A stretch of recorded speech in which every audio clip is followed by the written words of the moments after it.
Un grand plaisir et une joie partagée.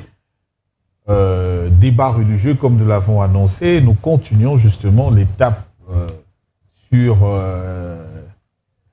les doctrines révélées dans les sceaux.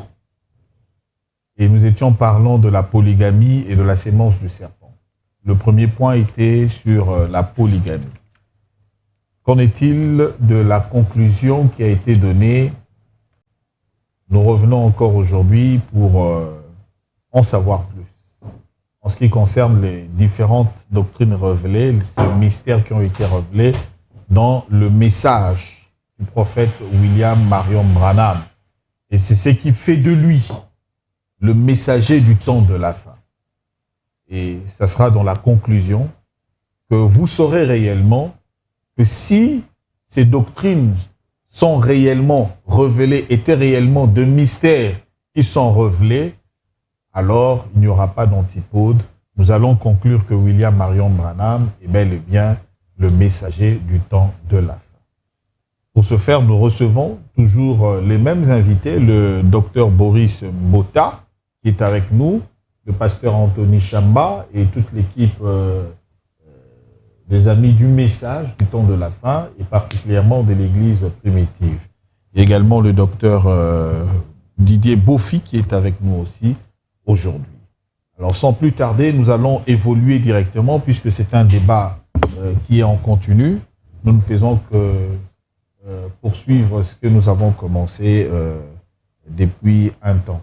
Pasteur Anthony, vous avez la parole. Vous avez suivi religieusement les argumentaires donnés par le docteur Boris Mbota, mais aujourd'hui nous parlons également de la sémence du serpent, qui est parmi les mystères révélés par le prophète William Marion Branham. Mais vous avez aussi le droit, dans vos 10 minutes, de pouvoir répondre en ce qui concerne peut-être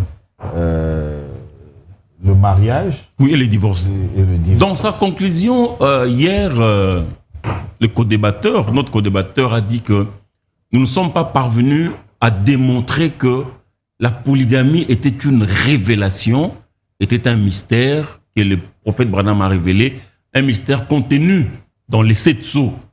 Nous ne sommes pas parvenus à démontrer que la polygamie était une révélation, était un mystère, parce que les gens vivaient déjà dans la polygamie, les gens pratiquaient la polygamie.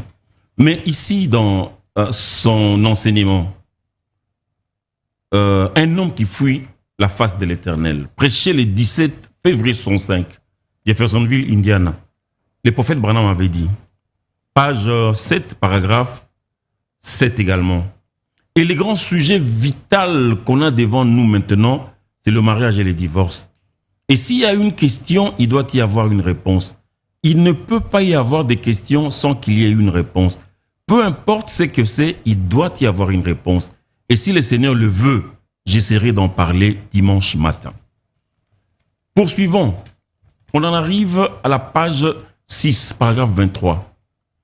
Et là, en ce qui concerne le mariage et le divorce, j'ai toujours voulu en parler. Depuis que c'est cette sceau, vous savez, tous les mystères devaient être révélés là-dedans, dans l'ouverture des 7 sceaux.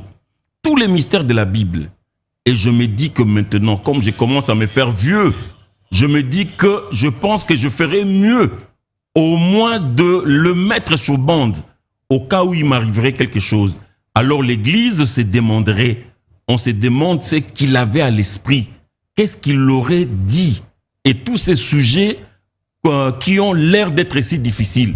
Je pense qu'avec l'aide du Seigneur, je vais tâcher de vous les apporter comme ça, s'il arrivait quelque chose et que je doive m'en aller avant qu'il ne revienne, alors vous aurez l'information.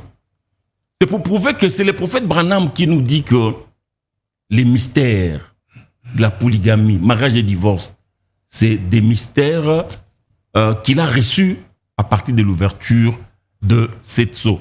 Maintenant, il dit que nous n'avons pas pu démontrer que la polygamie était une révélation, était un mystère. Le prophète Branham dit, une révélation ou un mystère, c'est quoi? une révélation ou un mystère, c'est l'interprétation qu'on donne à une écriture de la Bible. Quand bien même qu'on a donné l'interprétation, mais il y a toujours ces caractères mystérieux qui restent collés à l'écriture. C'est vrai, dans la Bible, nous avons vu des gens pratiquer la polygamie. Hier, nous avons lu beaucoup de passages ici. On a même lu 2 Samuel 12, 11, là où Dieu avait dit à David, moi-même, je vais prendre tes propres femmes pour les donner à quelqu'un d'autre. Maintenant, dans notre génération, quand je parle de notre génération, je parle à partir de l'arrivée du prophète William Maron Branham. Quel est ce serviteur de Dieu qui a prêché, qui a révélé que la polygamie, c'est la parole de Dieu? En dehors de William Maron Branham, qui le dit ici, dans son enseignement sur le mariage et les divorces. C'est qui? Le prophète William Maron Branham. Mariage et les divorces. Prêché le 21 février 65. Mais avant lui, quel est ce serviteur de Dieu qui avait dit que la polygamie, c'est la parole de Dieu? Parce que nous parlons de notre génération. La Bible, elle est là. Il y a des écritures dans la Bible. Quel est ce serviteur de Dieu qui avait interprété les écritures concernant la polygamie, comme Branham l'a fait ici? Branham dit par exemple ici dans Mariage et divorce, au paragraphe 50, et le monde entier est dans ça, le paragraphe 50. Branham dit, si c'est ainsi, nous avons 2 écoles de pensée au sujet du mariage et du divorce. L'une dit qu'un homme ne peut être marié qu'une seule fois, à moins que sa femme ne soit morte. C'est une des questions. Mais si vous suivez cette voie-là, vous passez par-dessus bord. Ça, c'est la monogamie. Branham dit, si vous suivez la voie de la monogamie, qui dit que l'homme ne doit être marié qu'une seule fois, à moins que sa femme ne soit morte. Mais si vous suivez cette voie-là, vous passez par-dessus bord. L'autre école dit, oh, si le mari ou la femme, l'un ou l'autre a commis adultère, l'autre peut le répudier et se remarier. Mais dans cette voie aussi, vous passez par-dessus bord. Ainsi donc, vous voyez que ce n'est ni le sud-est, ni le nord-est. Nous voulons aller directement à l'est.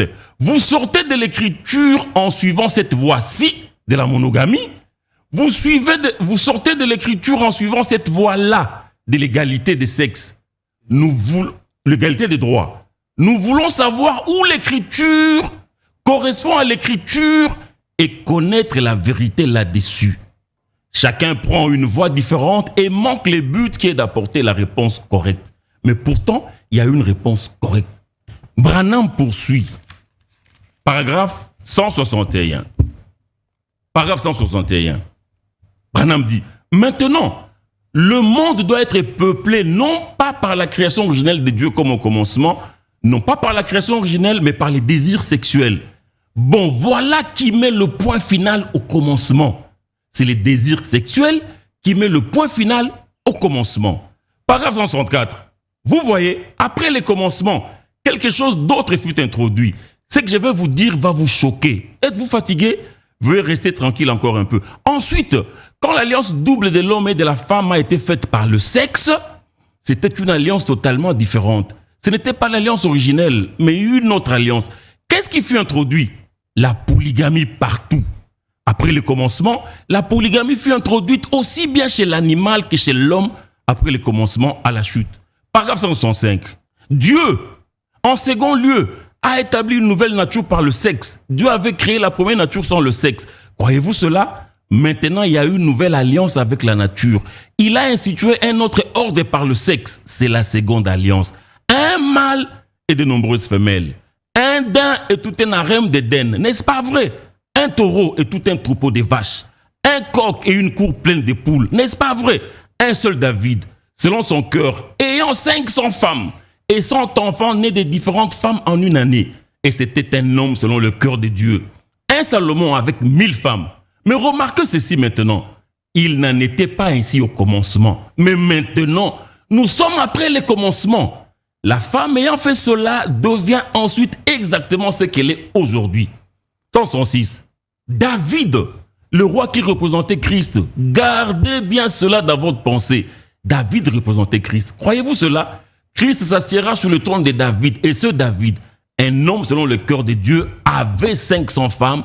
Comprenez-vous ce que je veux dire? Vous avez David, 3 minutes, hein? David avec ses 500 femmes et Salomon avec ses 1000. Et Salomon est le fils de David dans les domaines naturels, mais il représente Jésus-Christ, le fils de Dieu dans le domaine spirituel. Or, dans ces cas-là, c'était la vie naturelle, par le sexe. Ici, ce sera celle qui est spirituelle, créée. Pourquoi créée? Vous voyez, c'est comme ça. C'était comme ça au commencement, mais pas dans cette vie que nous vivons maintenant. 107. Remarquez ceci, ne le manquez pas maintenant. Gardez-le profondément dans votre cœur. Aucune de ces femmes ne pouvait avoir plus d'un mari. L'homme est la création originelle, pas elle. Aucune de ces femmes ne pouvait avoir plus d'un mari, mais un mari pouvait avoir 1 millier de femmes. Cela, c'est ainsi dit le Seigneur. C'est ce que dit la Bible. Alors, quel est ce serviteur de Dieu qui a parlé comme Branham en montrant que la polygamie est une institution divine? Voilà pourquoi nous donnons raison à Branham quand il dit, après l'ouverture des sceaux, il y a eu des doctrines qui sont sorties, dont le mariage et les divorces. C'était dans la Bible, mais aucun serviteur de Dieu n'a pu interpréter cela comme Branham l'a fait. Pourquoi? Parce que Branham lui était prophète. Alors, et la parole vient au prophète. Il vous reste 2 minutes. 2 minutes. Oui, frère. Un frère peut intervenir. Oh oui, oui, alors les frères doivent d'abord savoir que les apôtres, après le départ des apôtres, il n'y avait pas de fausses doctrines. Juste quand la parole est venue chez nous, les nations, c'est là où il y a eu de fausses doctrines. L'Église, surtout l'Église catholique au IVe siècle, a tout dérangé. L'Église catholique a tout dérangé, même le baptême a été dérangé. Alors, même quand Luther est revenu, il a prêché la justification. Mais il baptisait les gens au nom du Père, Fils et Saint-Esprit. Aucun apôtre n'a baptisé au nom du Père, Fils et Saint-Esprit. Wesley, même. Ça, c'est un autre sujet. Hein. Non. C'est pour dire que les paroles étaient dérangées. Même le mariage, là. On a introduit la stricte. On a exigé, on a obligé la stricte monogamie. Et voilà pourquoi quand Frère Branham est venu, il a d'abord fustigé les 2 écoles de pensée qui circulent dans le monde entier. Que les gens prêchaient. Des temps d'apôtres, il n'y avait pas de débat sur le mariage et le divorce. Il n'y avait pas de débat, il n'y avait pas de discussion, c'était une vie normale. Mais quand la parole est venue chez nous, les nations ont dérangé ça. Ils ont changé, ils ont imposé la stricte monogamie et même l'autre point de vie et égalité des droits. Merci. Vos 10 minutes sont... Merci. Merci. Nous allons continuer. Pasteur Boris, votre réaction. Vous avez également un équipier aujourd'hui qui est revenu, le docteur Bofi. Alors, vous avez suivi leur conclusion. C'est vraiment une conclusion par rapport au premier sujet déjà, sur la polygamie là. Alors, votre réaction? Bien, ma réaction, elle est très simple. Je crois que dans le sujet, il était question de démontrer que le mariage et le divorce ou encore la polygamie étaient un mystère. Parce que quand on parle du mystère, le mystère est défini comme étant une vérité qui est cachée, inaccessible à la connaissance humaine, à l'intelligence humaine. C'est-à-dire elle est cachée en Dieu. Et c'est Dieu qui nous dit, dans Amos chapitre 3, le verset 7, « L'Éternel, le Seigneur, ne fait rien sans avoir révélé son secret à ses serviteurs, les prophètes. » C'est une fois que la révélation est donnée au prophète, parce que le prophète, là, déjà, il est défini comme étant un voyant, comme étant quelqu'un qui a l'aptitude à entendre Dieu parler. Donc, Dieu s'adresse au prophète, et le prophète porte le message au peuple. Le peuple écoute le message et le peuple le met en pratique. Donc, avant qu'on puisse arriver à parler de la révélation, de dire que la polygamie est une révélation, un mystère qui a été révélé par William Branham, cela sous-entend qu'avant que William Branham vienne, personne n'en avait connaissance, personne ne l'avait pratiqué.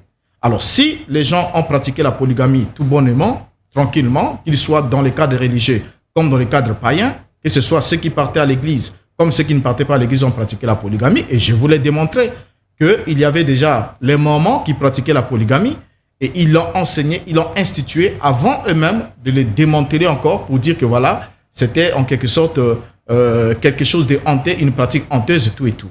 Donc avant que William Branham vienne, il y avait bien déjà des gens dans le monde évangélique qui ont enseigné sur la polygamie et qui en ont fait une doctrine.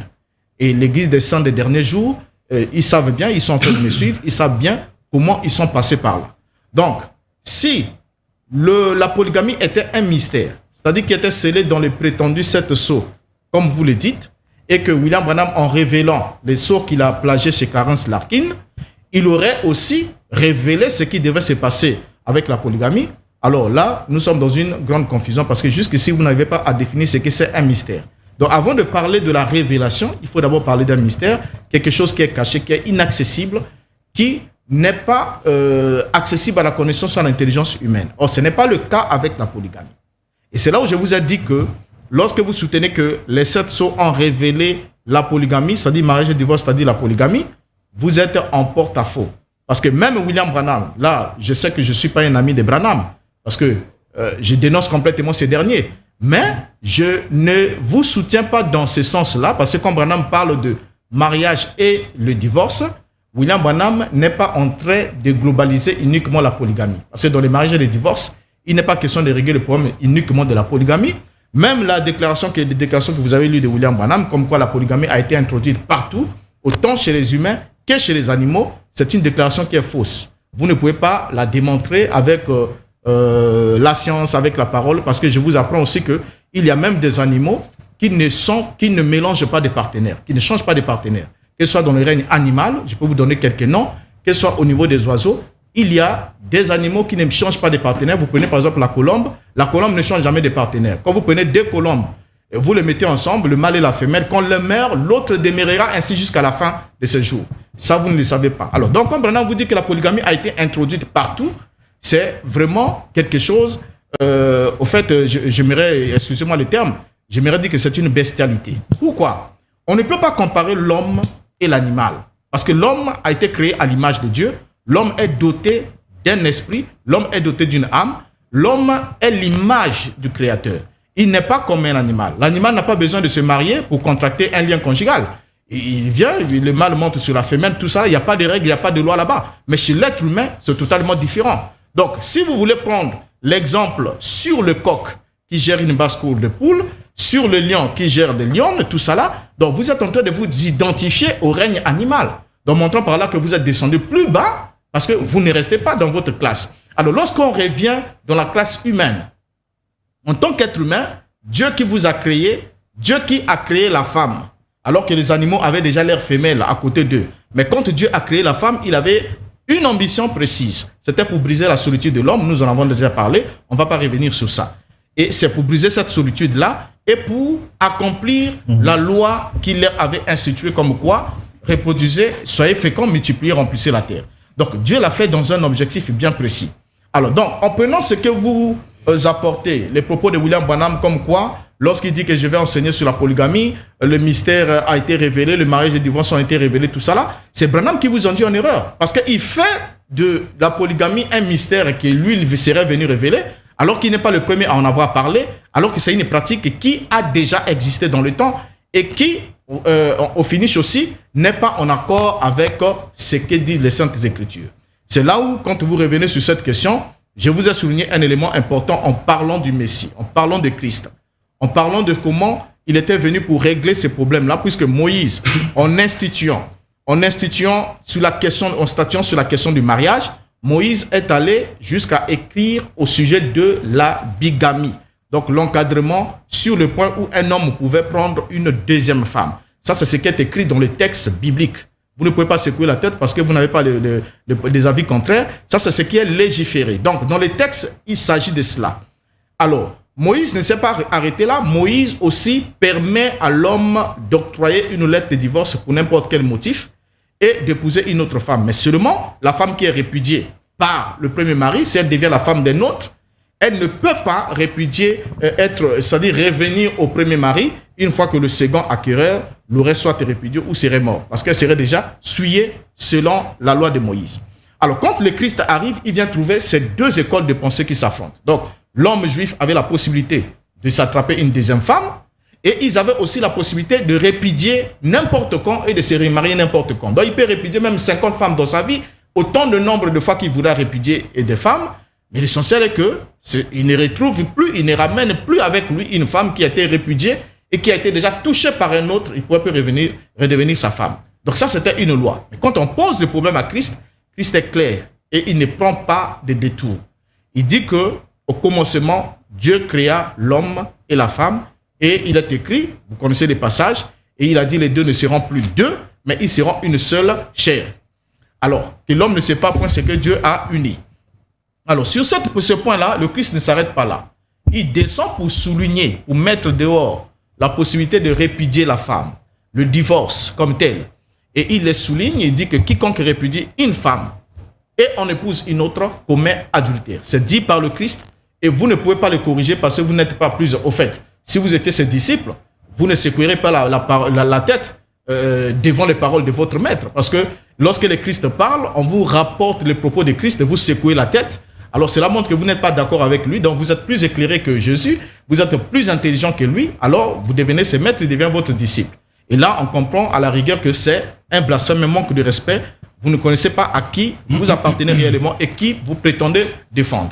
Donc il a bien dit, celui qui répudie sa femme et qui en épouse une autre, commet adultère. C'est là où je vous avais demandé, j'ai dit, est-ce que si l'adultère, si la polygamie était légale, était quelque chose, une pratique conforme à la parole de Dieu et que c'était la volonté parfaite de Dieu qui était révélée, alors pourquoi est-ce que le Christ attribuerait l'adultère à un homme qui répudie sa propre femme et en épouse une autre? On ne nous a pas parlé du statut de la femme qu'il a épousée. Donc ça peut être une vierge, ça peut être une femme répudiée ou comment, mais il souligne encore plus loin, il dit, et quiconque épouse une femme répudiée commet adultère. Donc, du coup, vous comprenez que la femme qui est répudiée est verrouillée à ne pas se remarier. Parce que quand elle commet adultère, l'adultère, c'est un péché qu'on ne commet pas seul.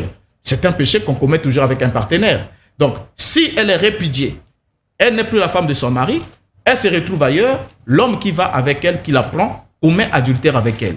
Et le même mari aussi qui l'a répudiée, si il épouse une autre femme, il commet adultère. C'est ce que le Christ a enseigné.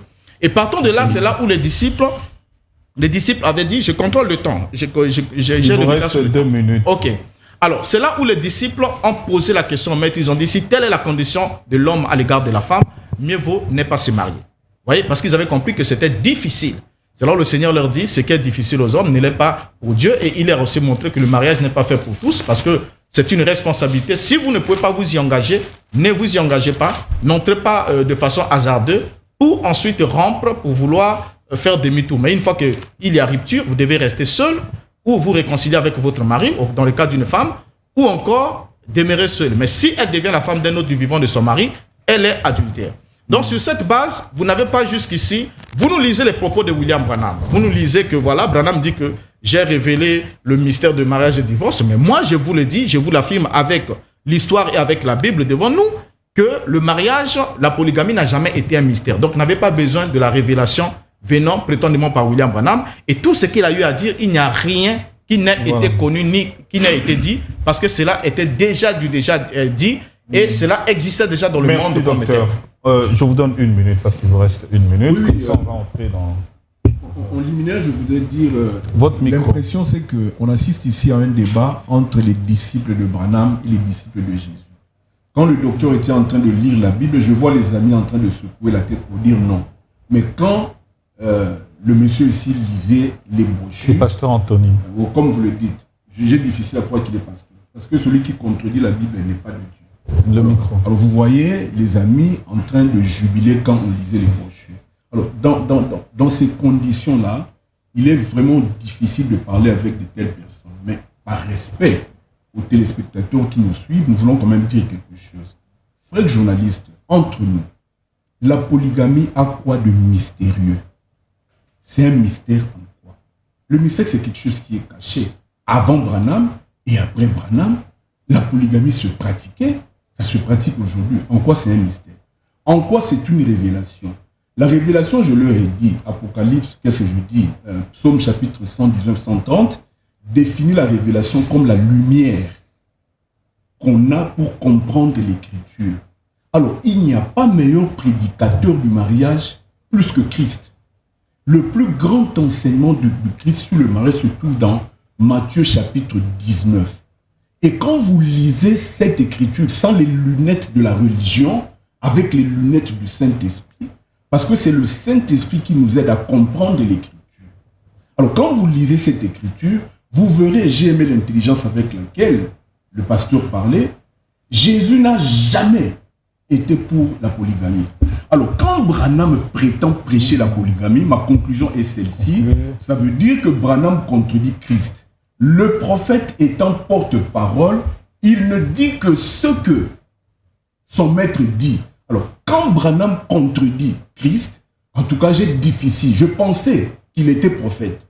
Mais après avoir assisté à ces débats, je conclus aujourd'hui que Branham est venu de Satan. Pourquoi? Simplement parce qu'il contredit Christ. Merci. Alors, vous aurez 11 minutes, parce qu'il a débordé d'1 minute. Oui. D'accord. Mais maintenant, on va rentrer le deuxième mystère. Oui. Mais si vous voulez répondre sur la polygamie, on répond. Et puis en une minute. En une minute. Pour qu'on parle maintenant de la sémence du serpent également. Non, oui, d'accord, mais en une minute, bon, allons-y. Bon, il y a un problème. Dans la Bible, il y a des écritures qui avaient été falsifiées. Falsifiées. Paul le dit. Paul le dit dans 2 Corinthiens 2, 17. Paul dit, car nous ne falsifions point la parole de Dieu, comme font plusieurs. Mais c'est avec sincérité, mais c'est de la part de Dieu que nous parlons en Christ devant Dieu. Matthieu aurait falsifié. Non, Matthieu 19, 9, auquel il s'accroche, c'est falsifié. Comment? Regardez. Comment mais c'est falsifié par les traducteurs, les théologiens qui ont traduit la Bible, oui. Matthieu 19, combien s'il vous plaît? 9. Matthieu 19, 9, auquel il se réfère, c'est falsifié. D'abord, Paul dit, pour lui donner l'intelligence, si l'intelligent il comprendra. Paul dit, il y a de même une différence entre la femme et la vierge. Celle qui n'est pas mariée s'inquiète des choses du Seigneur, et celle qui est mariée s'inquiète des choses de la terre. Donc, si vous avez de l'intelligence, vous devez comprendre qu'il y a une différence entre vierge et femme. Et Christ, dans Matthieu 19, 9, dit, quiconque répudie sa femme et en épouse une autre, commet adultère. Mais c'est vrai, si vous avez répudié une femme et vous épousez une autre femme, vous commettez adultère. Mais si vous avez répudié votre femme et que vous avez épousé une vierge, vous commettez aucun péché. Parce qu'on ne commet pas adultère avec une vierge. C'est ce que Paul dit ici. Il y a tout de même une différence entre la femme et la vierge. Et ils ne savent pas ça. Ils sont ignorants de ça. Ils ne peuvent pas. Ils n'ont pas la révélation. Ils ne peuvent pas le savoir. Mais alors, cette écriture de Matthieu 9, 19, pour mieux la comprendre, il faut aller dans Matthieu 5, 31, 32. Là, le Seigneur est, on ne peut plus clair, on ne peut plus là, explicite. Vous dépassez 1 minute déjà, pasteur Anthony, parce qu'on doit parler de la sémence. Matthieu 5, on y va. Matthieu 5, 31, 32. 30, 32. Hein. Voilà. J'y suis. Vous avez entendu. Il a été dit, Matthieu 5, 31. Il a été dit que celui qui répudie sa femme lui donne une lettre de divorce. Mais moi, je vous dis que celui qui répudie sa femme, sauf pour cause d'infidélité, l'expose à devenir adultère. C'est-à-dire que une femme que vous répudierez, par exemple, pour sorcellerie, elle n'est pas adultère, elle est exposée à devenir adultère. Une femme que vous répudierez pour désobéissance, elle n'est pas adultère, elle est exposée à devenir adultère. Pourquoi elle est exposée à devenir adultère? Christ répond 32. Mais moi je vous dis que celui qui répudie sa femme, sauf pour cause d'infidélité, l'expose à devenir adultère. Et que celui qui épouse une femme répudiée commet un adultère. Voilà. Mais celui qui épouse une vierge commet quoi? Celui qui épouse 2 vierges, 3 vierges, 10 vierges, commet quoi? Est-ce que Christ parle des vierges ici? Que celui qui épouse 2, 3, 4, 10 vierges commet adultère. On commet adultère, mais l'écriture est même claire ici. C'est le manque d'intelligence. Voilà pourquoi ils n'ont pas la révélation. Quand on dit que la polygamie est une révélation, mais c'est ça. Je suis en train de lui révéler. Je suis en train de lui révéler qu'un homme qui épouse 2 vierges, 3 vierges, 10 vierges, 500 vierges, 1000 vierges, ne commet aucun péché. C'est pas ce que Christ dit ici. Christ dit, quiconque épouse une femme répudiée, là, il n'enlève rien à toutes ces femmes-là. À la première. L'écriture dit, Exode 20... Non, Dieu n'a jamais demandé à l'homme de traiter ses femmes de la même manière. Dieu sait qu'un homme peut épouser 2 femmes, aimer l'une plus que l'autre. Ça, c'est l'écriture de Deutéronome 21, à partir du verset 15.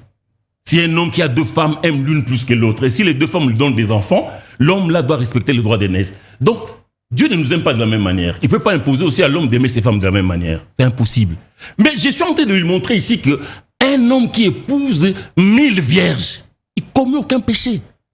Il n'y a aucune loi. Quand Dieu donnait le commandement, Dieu n'a jamais dit tu n'épouseras pas 2 femmes, 3 femmes ou 1000 femmes. Dieu n'a jamais dit. Dieu a seulement dit tu ne commettras point d'adultère. L'adultère, c'est le fait pour un homme, marié ou pas, de coucher avec la femme d'autrui ou d'épouser une femme répudiée. Ils ont compris. Voilà.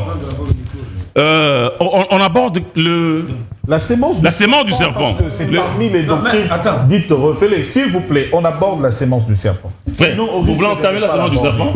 Ou bien je commence? Allez-y. Bon, d'abord, oui.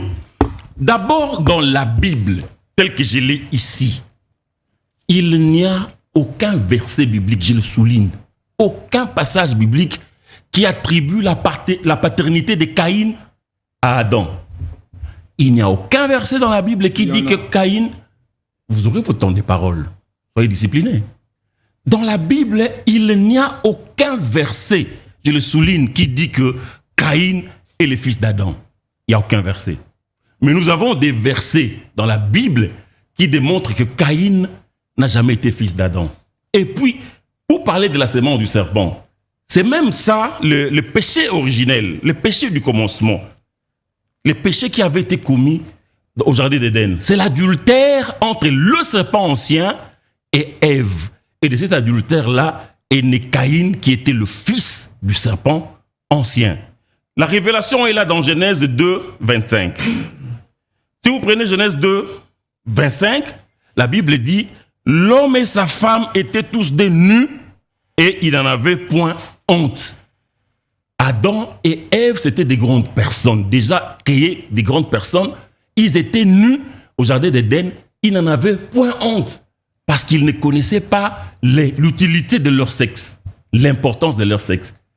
Cette connaissance-là leur avait été transmise, donnée par le serpent ancien, qui a transmis d'abord la connaissance à la femme. L'histoire est dans Genèse 3. Si vous lisez l'histoire, vous allez venir voir que au verset 6, après la conversation entre le serpent ancien, c'était un animal, mais proche de l'homme, qui était semblable à l'homme, qui parlait. Et qui a parlé. Oui, animal proche de l'homme, qui avait la ressemblance humaine. Il avait l'usage de la parole. Le serpent ancien a parlé avec Ève pendant longtemps. Et au verset 6, la Bible dit, la femme vit que l'arbre était bon à manger et agréable à la vue, et qu'il était précieux pourvu l'intelligence. Elle prit de son fruit et en mangea, et elle donna aussi à son mari qui était auprès d'elle, et il en mangea. Au verset 7, les yeux de l'un et de l'autre s'ouvrirent, et ils connurent qu'ils étaient nus. Et ayant cousu des feuilles de figuier, ils s'enfuirent des ceintures. Alors ils entendirent la voix de l'Éternel Dieu qui parcourait les jardins vers le soir. Et l'homme et sa femme se cachèrent loin de la face de l'Éternel Dieu, au milieu des arbres du jardin. Mais l'Éternel Dieu appela l'homme et lui dit, « Où es-tu » Il répondit, « J'ai entendu ta voix dans les jardins, j'ai eu peur parce que je suis nu, je me suis caché. » Et l'Éternel Dieu dit, « Qui t'a appris que tu es nu ?» C'est ça la révélation, le mystère. On leur a appris qu'ils étaient nus. Comment? En ayant des rapports sexuels. Quand et le serpent ancien a eu des rapports sexuels avec Ève, et Ève a amené la même connaissance à son mari, ils se sont rendus compte qu'ils étaient nus. Alors Dieu leur a dit, qui t'a appris que tu es nu?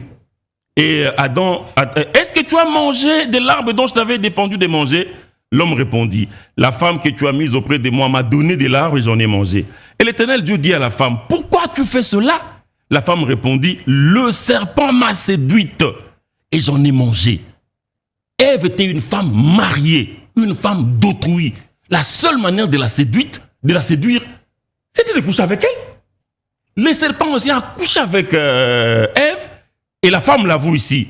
Le serpent m'a séduite et j'en ai mangé. Et l'Éternel Dieu dit au serpent, puisque tu as fait cela, il a fait quoi? Tu seras maudit entre tous les bétails et tous les animaux des champs. Tu marcheras sur ton ventre. Donc, le serpent qui était un animal debout, le Seigneur l'a fait coucher et le Seigneur lui a donné exactement la forme de l'adultère qu'il avait commis. Si vous regardez les serpents, vous regardez le corps de l'homme, vous allez voir qu'il y a une similitude. Dieu a donné au serpent la malédiction, a donné au serpent la forme de la chose qu'il avait faite, l'adultère, et le Seigneur lui a dit, tu marcheras sur ton ventre. Donc quand nous parlons du serpent ancien, que les téléspectateurs ne pensent pas au boa. Ce n'est pas le boa qui a commis adultère avec la femme, non. C'est le serpent ancien. Le boa est devenu rampant à cause de la malédiction. Avant la malédiction, le boa ne rampait pas. Il était debout. Le serpent était debout, animal proche de l'homme. Alors, je vous ai ajouté 2 minutes au-delà parce que vous devriez terminer à 48. Il n'y a pas de problème. Comme il avait dépassé, il n'y a pas de problème. Je vous ai donné 2 minutes. Maintenant, c'est d'égalité, on revient. 10 minutes, 10 minutes. Très Pasteur bien. Boris, oui. Vous pouvez réagir en 2 minutes sur la conclusion de la polygamie et également repliquer par rapport à la sémence du serpent. 2 minutes serait insuffisant, mais on va dire quand même... Mais il gère son temps. Ok. Bon, déjà, je crois que on a bien fait d'introduire sur la sémence du serpent, mais il y a eu trop de choses qui ont été dites au niveau de la polygamie qui mériteraient qu'on y revienne quand même, que je donne quand même un droit de réponse. Alors, déjà, quand vous venez pour attaquer la Bible pour dire que Matthieu chapitre 19, c'est un verset qui a été falsifié, parce qu'avant de parler de dire que quelque chose a été falsifié, c'est que vous êtes en possession de l'original. Vous êtes en possession de l'original avant la falsification.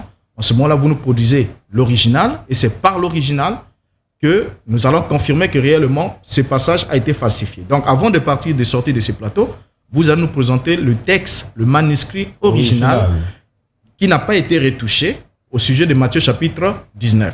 Mais en dehors de Matthieu chapitre 19, le verset 9, qui dit que ceci. Mais je vous le dis, celui qui répudie sa femme, sauf pour infidélité, et qui en épouse une autre, commet un adultère. Ça, c'est Matthieu qui le dit. Mais Matthieu n'est pas le seul à le dire.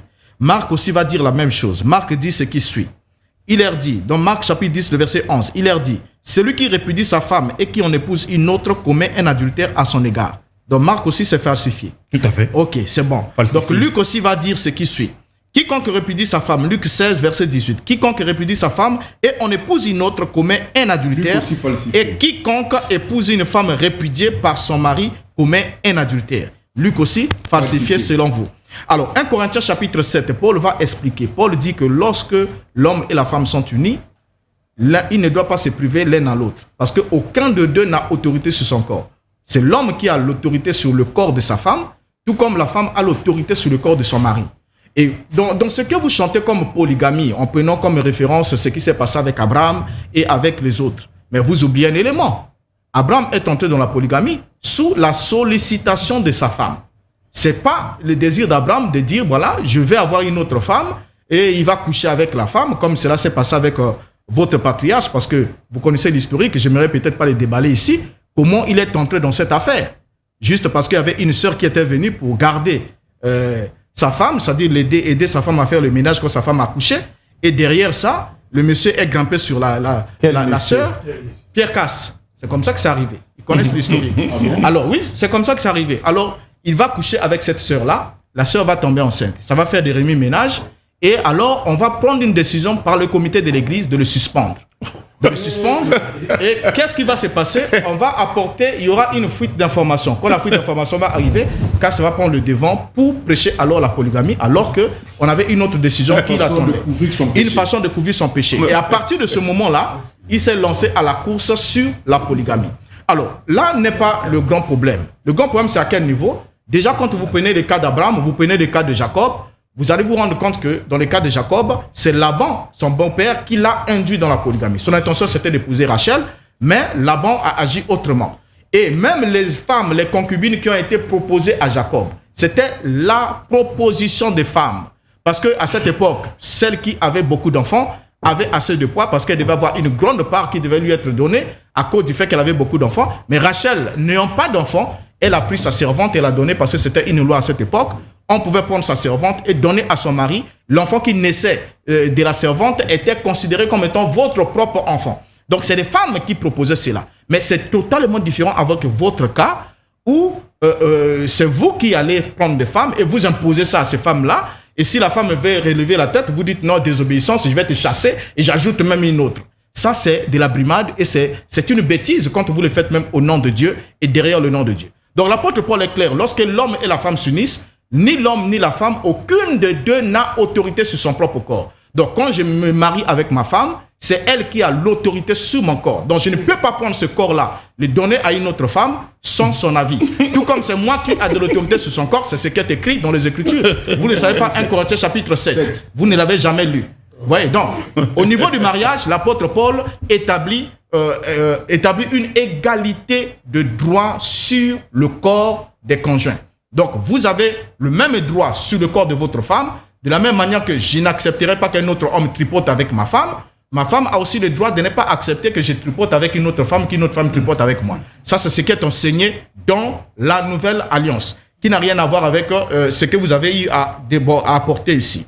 Maintenant, j'aimerais qu'on entre dans la question de la sémence du serpent. Vous avez dit ici, déjà on a fini avec le mariage et le divorce, en comprenant déjà ensemble que ça n'avait rien à voir d'un mystère et vous n'avez pas pu démontrer le contraire. Alors, la question de la sémence du serpent. William Branham dit que les sceaux ont été révélés et ont permis à ce qu'il y ait la révélation de la sémence du serpent. Mais j'aimerais d'abord vous faire comprendre un élément, c'est que la doctrine de la sémence du serpent est une croyance fondée sur la superstition et sur une interprétation erronée des textes bibliques. Et lorsque Branham prend cette doctrine comme étant, au lieu de dire que voilà, il y a eu la désobéissance d'Ève, la désobéissance d'Ève au commencement qui a fait ce que Dieu avait interdit de faire, mais Branham souligne que c'était le rapport sexuel entre Ève et le serpent, et il dit que c'est ça, le mystère qui était caché dans le sceau, qui a été révélé par William Branham. Je vous affirme ici que c'est totalement faux, c'est un gros mensonge. Et en prenant ici la parole, puis c'est mon objectif ici, n'est pas sûrement de débattre sur la sémence du serpent pour voir si l'interprétation que vous donnez est biblique ou pas, si l'interprétation que vous donnez colle ou pas. Mais ici, le premier objectif que j'ai, c'est de vous montrer que tout l'enseignement de William Branham sur la prétendue sémence du serpent est un plagiat. Donc, puisque c'est un plagiat, ça veut dire qu'il n'y a rien qu'il a apporté comme révélation. En prenant la parole ici, je vais aller point par point. Le tout premier point que William Branham dit, et je vous lis ce que dit Branham, et je vous lis la référence qui a dit cela avant lui, pour que vous compreniez qu'il ne s'agissait pas d'un mystère qui a été révélé. Dans la sémence du serpent, prêché le 28 septembre 1958, paragraphe 159, Branham dit, remarquez maintenant, le diable est descendu et il est entré dans le serpent et il a trouvé Ève dans le jardin nue et il a parlé du fruit qui était au milieu. Le milieu, ça veut dire le centre et tout. Vous me comprenez? On est dans une assemblée mixte et il a dit, mais c'est agréable, c'est bon à manger. Et c'est ce qu'il a fait. Il s'est mis à faire l'amour à Ève et il a vécu avec elle maritalement. Paragraphe 221. Mais vous voyez, où est la sémence du serpent? La sémence du serpent, c'était quoi? L'adultère. Vous me suivez? L'adultère avec Ève. Qu'est-ce que c'est devenu? Qu'est-ce qui a produit ça? Qu'est-ce que c'est ce soir? Maintenant, lisons la source qui a fait cette première déclaration que William Branham vient de donner ici. Dans les légendes des Juifs de Louis Zingberg, volume 1er, il a dit ceci. Dans les 10 générations, la naissance de Caïn, c'est édité en 1909. Donc l'année de naissance de William Branham, ça a déjà été dit. Écoutez ce qu'ils vont écrire. Satan, sous l'apparence du serpent, s'est approché d'elle. Et le fruit de leur union était Caïn, l'ancêtre de toutes les générations impies qui étaient rebelles à Dieu et s'élevaient contre lui. La descendance de Caïn, de Satan, qui est l'ange Samaël, a été révélée dans son appartenance séraphique. À sa naissance, l'exclamation fut tirée d'Ève. J'ai eu un homme par l'intermédiaire d'un ange du Seigneur. Dans l'Encyclopédie Britannica, volume 8, édité en 1910, à la page 122, nous lisons ce qui suit. Interprétation juive des Écritures, édité en 1910. Il est dit, la naissance de Caïn est attribuée à l'union de Satan avec Ève. Et dans Yevamot 103b, le Talmud de Babylone, il est dit il a été édité au 3e et 5e siècle, il est dit ceci, selon le Midrash, le serpent l'a séduite pour commettre adultère avec elle. Ainsi, un dicton répété 3 fois par Rabbi Yohanan affirme que, au moment où le serpent avait eu des rapports sexuels avec Ève, il lui avait introduit de la crase. Dans Aïe Sarah 126b, le Talmud de Babylone toujours, il est dit, Vous avez dit au sujet, vous avez dit à juste titre que lorsque le serpent a eu des rapports sexuels charnels avec Ève, il avait injecté donc sa souillure. Donc on peut continuer. Et je vais prendre chaque déclaration de William Branham sur cette question. Vous allez voir que c'est du déjà dit. Donc quand William Branham dit que la révélation de la sémence du serpent, c'est qu'il y a eu adultère dans le jardin d'Éden et que c'était caché, ça n'a jamais été connu, c'est un mensonge. C'était déjà enseigné dans les écoles ésotériques depuis le 2e siècle. Donc même dans l'évangile gnostique de Philippe, il en parle. Depuis le 2e siècle, même Irénée de Lyon s'est opposé à cette hérésie-là. Il a combattu, il s'est opposé à cela. Mais, chose curieuse, William Branham qui vient, il vous dit que c'est la révélation. Donc là, déjà, je vous montre que l'enseignement de William Branham sur la sémence du serpent, c'est un plagiat. Avant de démontrer la fausseté de cet enseignement, je vous demande d'abord qu'il n'y a jamais de révélation de la sémence du serpent. Tout ce qu'il vous a dit concernant l'adultère d'Adam, d'Ève avec le serpent, même le serpent qui n'avait plus de jambes, le jugement, tout ça là, je vais vous lire point par point où est-ce qu'il a plagié toutes ces choses-là. Merci.